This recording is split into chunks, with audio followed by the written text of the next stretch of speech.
Well, hey, race fans, we had one wingless race this season. Now we're about to have another wingless race at Knoxville Raceway in a different sense. As you can see behind me right here, we have the Lucas Oil Late Model Dirt Series in town for the 15th annual Late Model Nationals presented by Casey General Stores. Now, to give us a bit more of a breakdown on the big differences from a sprint car with the fenders on it to the wing sprint cars we run here on a weekly basis, we'll talk to the tech director, a past winner of this event in 2012, Mr. Steve Francis, the Colonel. And Steve, first off, thanks for your time, and how's the week going for you so far? Oh, it's good, beautiful weather. This is one of my favorite venues all year long anyway. I love this place. When I won this race, I said it was one of the biggest wins of my career, comparable to the World 100 and the Dirt Track World Championship. In my opinion, that's probably the three biggest crown jewels we have.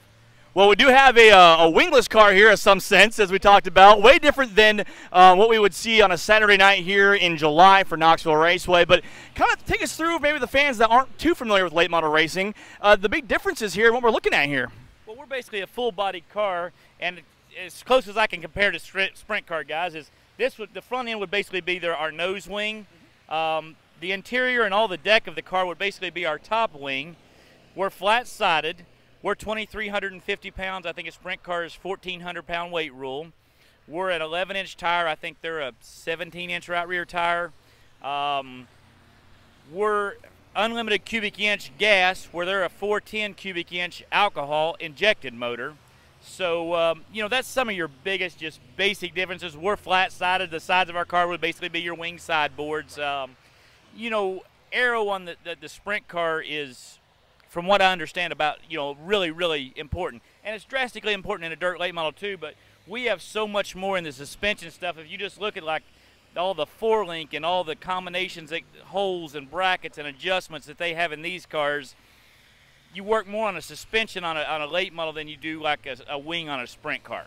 Now, aerodynamics on a late model at a track like Knoxville Raceway, a giant half mile, is extremely important. The whole goal is to get the air to push down on that gas tank to get those rear tires spinning and get good traction there. How does that happen, though, here? Well, basically, you want to make sure you want this nose, the splitter on the nose, the splitter right here, you basically want that as close to the racetrack as you can keep it at all time. And you want to basically nose down, butt up, is the simplest aspect that you want a dirt late model. Right front corner will be low, left rear corner of the race car will be as high as you can get it. When I talked to my buddies that run sprint cars, they said, well, that's exactly opposite of what we do. We want right front up, left rear down. Well, we're exactly opposite of that in a dirt late model. And it's just the aspects and the geometries of the race cars that make them so different in that way. Absolutely. Now, this is the sprint car capital of the world. You're going to get this question a lot, and you've gotten a lot in the past, I'm sure. Have you ever given thought to jumping in a sprint car and trying it out sometime? I've actually driven a couple of sprint cars, not in competitive racing, but a lot of these Knoxville guys, I remember Jimmy Stinson at UCLA Atomic Speedway, KC Raceway in Chillicothe, Ohio. Me and Jimmy were pretty good buddies, and I would go test my late model down there, and he'd jump in my late model, and I'd jump in his sprint car, and we'd go make some laps sometimes. So, Randy Fink's car, I drove it a couple of times down there at Atomic just testing. So I've actually made laps in a sprint, a midget, a sprint, a midget, and actually rode sidecar motorcycle in Australia one night. So, and made a lot of laps in a late model. Now, the first time you got in that cockpit there for a sprint car and realized the steering wheel is actually more of a flat than it is straight up and down, would that kind of throw you for a loop there for a bit?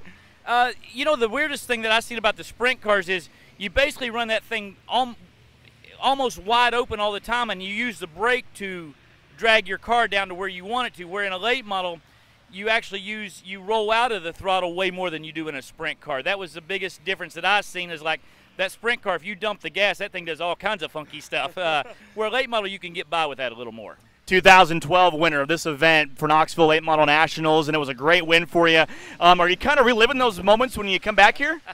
Like I said earlier, the first time I ever came here, I fell in love with this place, and it's been good to me. I think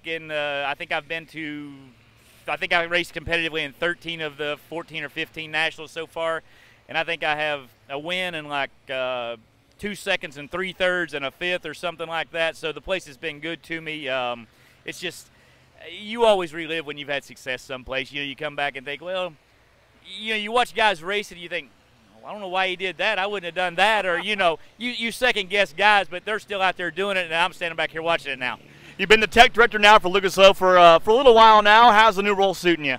I enjoyed it. You know, when I was figuring out I wanted to retire from racing, I couldn't really figure out what I wanted to do. You know, I knew, you know, I've traveled since I was in my teens on the road racing, so I knew I couldn't just very well go back and do a 9-to-5 job or something like 8-to-5 or something like that. That just wasn't going to fit me. And my parents were in the used car business. You know, I thought about doing something like that. I like the old classic cars, and I left Charlotte really retired and not really knowing exactly what I was going to do, and this opportunity presented itself Monday after I left Charlotte at the end of the year. So I feel really fortunate, really blessed. You know, the Lord looked after me and given me something to do. Absolutely. As we say goodbye to this one here, this car we take a look at here, the car, this one is okay to look this way, but if your car looks this way on Saturday night before the feature, you might have some issues there. So, well, again, we're going to have aero problems with that side. This car's going to be bad loose. Yes, very bad. Well, Steve Francis, the Colonel, we thank you for your time today, and we'll talk to you guys later on, and thanks for coming out again. No problem. Thank you guys.